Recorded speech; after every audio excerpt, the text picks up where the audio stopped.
हरे कृष्णा कृष्ण कृष्ण हरे हरे, हरे रामा राम राम हरे हरे।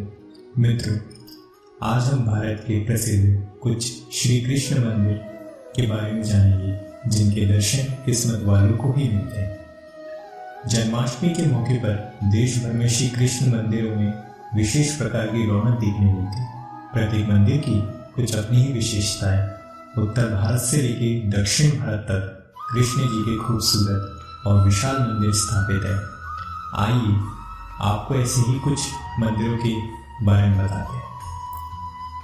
कुछ गलियों से सैकड़ों मंदिर हैं। जन्मभूमि की इतनी भव्यता और पौराणिक महत्व है। किसी का तो वे द्वारकाधीश है। शास्त्रों में कहा जाता है, जिसने इस मंदिर के दर्शन नहीं किए उसका मथुरा आना बेकार होता है। तो आइए जानते हैं सर्वप्रथम द्वारकाधीश मंदिर, द्वारका, गुजरात। भगवान श्री कृष्ण ने मथुरा में जन्म लिया और गोकुल में रासलीला की, लेकिन शासन द्वारका में किया। इस नगरी को कान्हा ने आज से करीब 5000 साल पहले बसाया था, इसलिए भक्ति से तीर्थ नगरी मानते हैं। द्वारका नगरी आदि शंकराचार्य द्वारा स्थापित देश के 4 धामों में से एक है।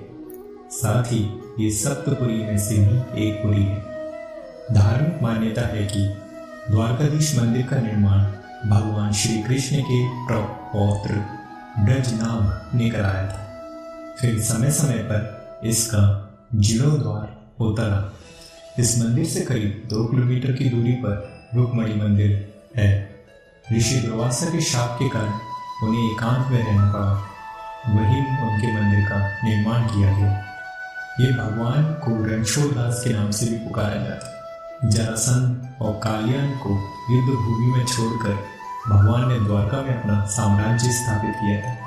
कई वैज्ञानिक खोजों में खाना की बसाई द्वारका के अवशेष समुद्र से मिलते हैं। कहते हैं उनके समय में जो कृष्ण महल और मंदिर था वह समुद्र में समा गया। यह मंदिर परकोटे से घिरा हुआ है, जिसमें चारों दिशाओं से द्वार हैं। इन द्वारों में उत्तर में स्थित मोक्ष द्वार और दक्षिण में स्थित स्वर्ग द्वार है। इस मंदिर की इमारत 7 मंजिला है और इसकी ऊंचाई 235 मीटर है। मंदिर के धार्मिक स्थलों में से सबसे बड़ा आकर्षण आस्था होती है। साथ ही धार्मिक स्थल पर प्रेम और श्रद्धा से कई चित्रकारी भी आकर्षण करती है। द्वारकाधीश मंदिर का निर्माण शैली बहुत आकर्षक है। इसके शिखर पर करीब 84 फुट की बहुरंगी धर्म ध्वजा लहराती है। मंदिर के गर्भगृह में चांदी के सिंहासन पर श्री कृष्ण श्यामावर्ण चतुर्भुजी मूर्ति विराजमान है। भगवान के हाथों में शंख, चक्र, गदा और कमल धारण कर रखे हैं। द्वारकाधीश के दर्शन के बाद भक्त बेट द्वारका जाते हैं। ये स्थान द्वारका से करीब 4 किलोमीटर दूर समुद्र में स्थित है। मान्यता है कि ये स्थान भगवान हनुमान पहली बार अपने पुत्र मकर ध्वज से मिले थे। ये भगवान हनुमान मकर ध्वज का मंदिर है। कहते हैं इस मंदिर के दर्शन किए बिना द्वारका दर्शन अधूरे रहते हैं। श्री बांके बिहारी मंदिर, मथुरा। भगवान श्री कृष्ण की बाल लीला और प्रेम का सर आज भी दिखता है। वृंदावन की गलियों में मथुरा जंक्शन से करीब 13 किलोमीटर दूर स्थित वृंदावन है। यहाँ कृष्ण को श्री कृष्ण या द्वारकाधीश नहीं बल्कि कान्हा, बिहारी और बंसीवाली के नाम से पुकारा जाता है। यहाँ स्थित बांके बिहारी के मंदिर में दुनिया भर से भक्त अपने कान्हा की झलक पाने के लिए आते हैं। कहा जाता है इस मंदिर में बांके बिहारी को एकटक नजर देखने से इजाजत नहीं है। आइए जानते हैं इसके पीछे की मान्यता और मंदिर से जुड़ी कुछ विशेष बातों को। बांके बिहारी को एकटक नजर से न देखने के पीछे एक कहानी प्रचलित है। कहा जाता है एक बार राजस्थान के एक राजा बांके बिहारी के दर्शन करने वृंदावन आए और वे बिहारी जी की नजरों से नजरें मिलाकर उन्हें एकटक देखते हैं। इसके बाद राजा अपने राज्य वापस चले। कुछ देर बाद मंदिर के सेवायतों ने मंदिर में आकर देखा तो वहाँ भगवान मौजूद नहीं थे। इस घटना से मंदिर के पुजारियों में हड़कंप मच गया। भगवान की स्तुति की गई तो पता चला कि भगवान वहां से अपने भक्त के प्रेम के अधीन होकर वहां से उनके साथ चले गए। काफी प्रार्थना के बाद भगवान को मंदिर में फिर से स्थापित किया गया। तब से लेकर आज तक यहाँ किसी को भगवान को एकटक देखने की इजाजत नहीं है। सेवक पुजारी इस बात का विशेष ख्याल रखते हैं कि कोई भी भक्त भगवान को लगातार न देखे। इसके लिए मूर्ति के सामने समय समय पर पर्दा डाला जाता है। श्री राम वृंदावन ये एक ऐसी पावन भूमि है जिस भूमि पर आने मात्र से ही सभी पापों का नाश हो जाता है। ऐसा आखिर कौन व्यक्ति होगा जो इस पावन पर भूमि पर आना नहीं चाहेगा तथा श्री बांके बिहारी जी के दर्शन कर अपने को कृतार्थ करना नहीं चाहेगा। ये मंदिर श्री वृंदावन धाम के एक सुंदर इलाके में स्थित है। कहा जाता है इस मंदिर का निर्माण श्री स्वामी हरदास जी के वंशजों के सामूहिक प्रयास से कराया गया था।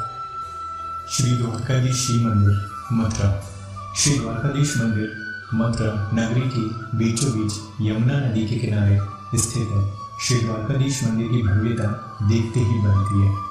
एक बार मंदिर देख लेने पर मंदिर से नजर नहीं हटती। मंदिर में सीढ़ियों के ऊपर चढ़ते ही भगवान श्री राजा आदिराज द्वारकाधीश जी महाराज के दर्शन होते हैं, जिनके दर्शन करते ही मन में अपने आप भक्ति जागने लगती है। ऐसा लगता है श्री भगवान श्री कृष्ण के दर्शन हो रहे हो। श्री द्वारकाधीश के अत्यंत सुंदर विग्रह के बाएं रूप श्री रुक्मणी जी विराजमान। श्री राजा अधिराज के आसपास लड्डू गोपाल और श्री राधा कृष्ण जी अन्य विग्रह विराजमान। श्री द्वारकाधीश मंदिर में भगवान श्री कृष्ण की ओर भी मंदिर है। मंदिर में भगवान श्री शैलग्राम और श्री गिरिराज महाराज जी के भी मंदिर है। श्री राजा अधिराज के छत और दीवार पर सुंदर चित्रों के द्वारा श्री राजा अधिराज के अन्य रूपों को दर्शाया गया है और भगवान श्री कृष्ण की अनेक लीलाओं का चित्रण किया गया है, जिन्हें देखकर ऐसा लगता है जैसे हम द्वापर युग में ही आ गए हैं। श्री कृष्ण मठ उडुपी। यहाँ झरोखों से भक्तों को दर्शन देते हैं भगवान। उडुपी के श्री कृष्ण मठ का क्षेत्र रहने के लिए बने एक आश्रम जैसा है। यहाँ रहने और भक्ति के लिए पवित्र स्थान है। श्री कृष्ण मठ के आसपास कई मंदिर हैं। सबसे अधिक प्राचीन मंदिर 1500 साल प्राचीन लकड़ी और पत्थर से बना। इस स्थान को कृष्ण मठ के कारण ज्यादा जाना जाता है। ये मठ भारत के दूसरे कृष्ण मंदिरों से काफी अलग है। यहाँ के तालाब के पानी में मंदिर का खूबसूरत प्रतिबिंब दिखाई देता है। मंदिर के विशाल मंडप से विस्मित होकर जब आप उडुपी के श्री कृष्ण मठ में भगवान के दर्शन करने जाएंगे तो ये देखकर जरूर दंग रह जाएंगे। श्री भगवान दरवाजे की तरफ नहीं बल्कि मंदिर के पीछे बनी खिड़की से अपने भक्तों को दर्शन दे रहे हैं। गर्भगृह में बनी 9 खंडों में बनी छोटी छोटी खिड़की पर तराशे गए दशावतार के दर्शन के बाद जब आपकी दृष्टि गर्भगृह के भीतर बनी छोटी मूर्ति पर पड़ेगी तो भगवान के मुख की निर्दोषता आपका दिल खुश कर देगी। मंदिर के प्रांगण में स्थित विष्णु की यहाँ एक विशेषता है। इसकी दीवारों पर कुछ अनसुनी कथाओं के चित्र भी देखने को मिले।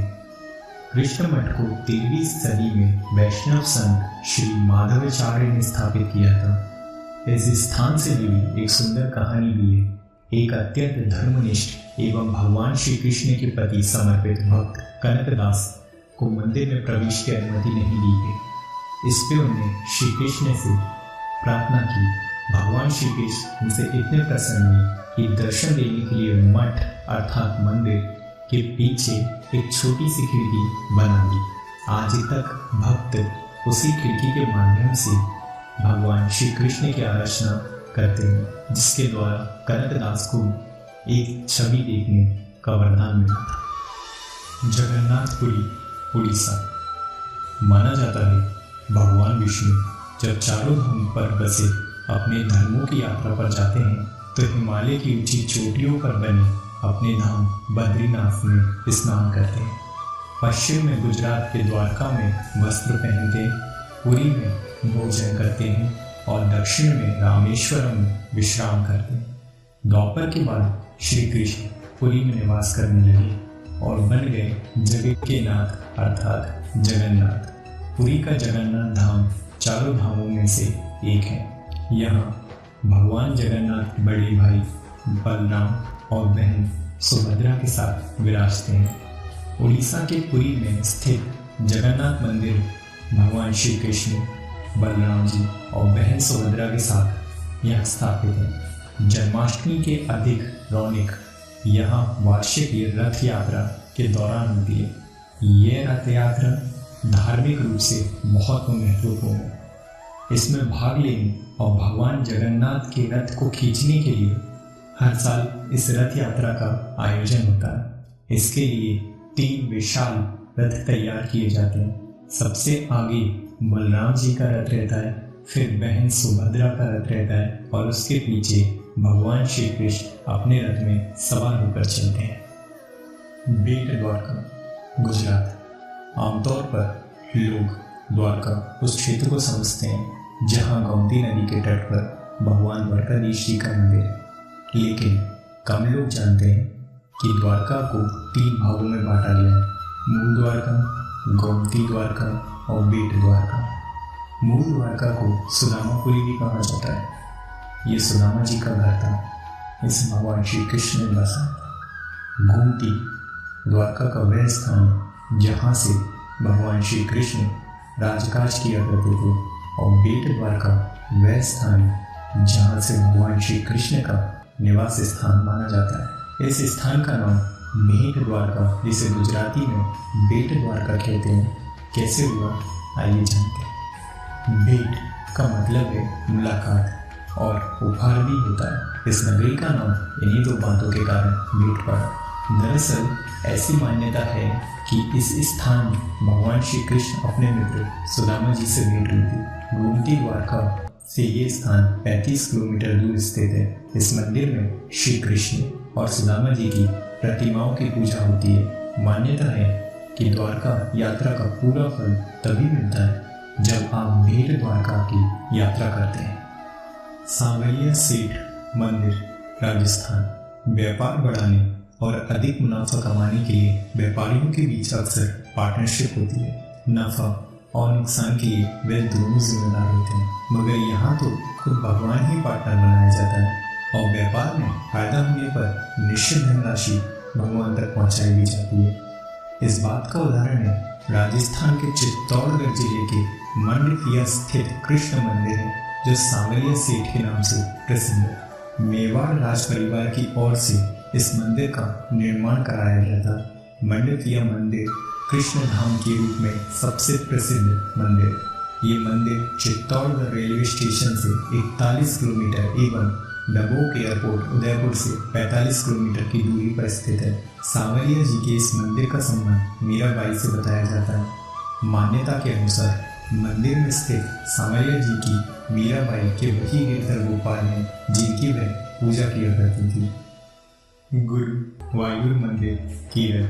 सैकड़ों साल बाद भारत के केरल राज्य के त्रिशूर जिले में गुरुवायूर मंदिर के आसपास के इलाकों का स्वरूप तो बहुत बदल गया, लेकिन कुछ नहीं बदला वो भगवान के प्रति भक्तों की अटूट श्रद्धा, और यही श्रद्धा हजारों भक्तों को मंदिर तक खींच ला रही है, जो कई शताब्दियों पुराना है और केरल में सर्वाधिक महत्वपूर्ण है।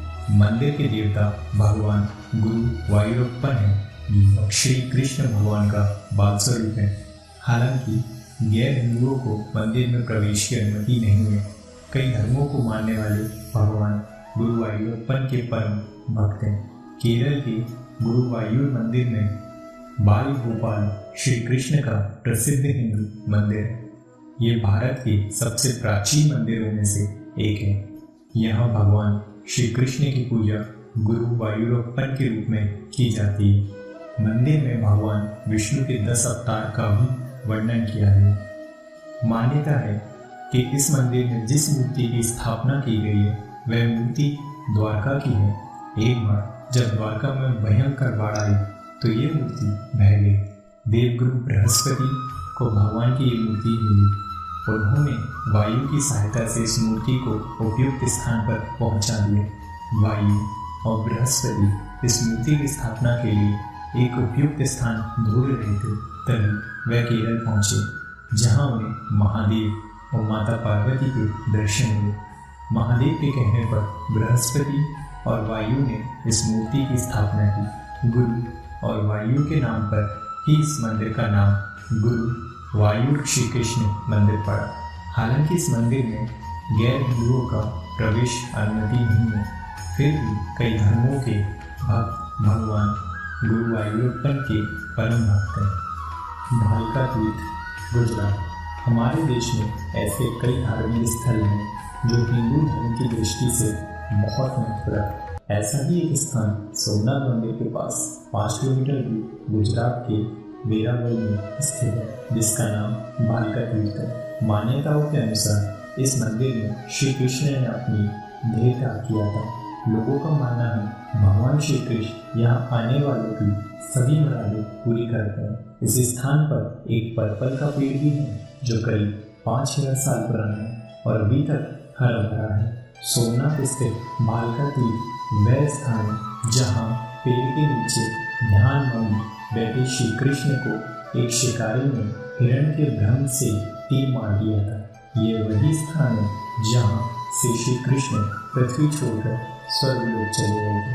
साथ ही इस स्थान को हिरण, कपिला और सरस्वती नदी का संगम कहा जाता है। ये मंदिर श्री कृष्ण के साथ ही उस बरगद के पेड़ को समर्पित है जिसके नीचे कान्हा बैठे। ये भारत के वह एक श्री कृष्ण 9 मंदिर हैं जहाँ सिर्फ किस्मत वालों को ही दर्शन मिलते हैं। भगवान श्री कृष्ण करें आपको भी उनके दर्शन जल्दी ही प्राप्त। जय श्री राधे, जय श्री कृष्ण।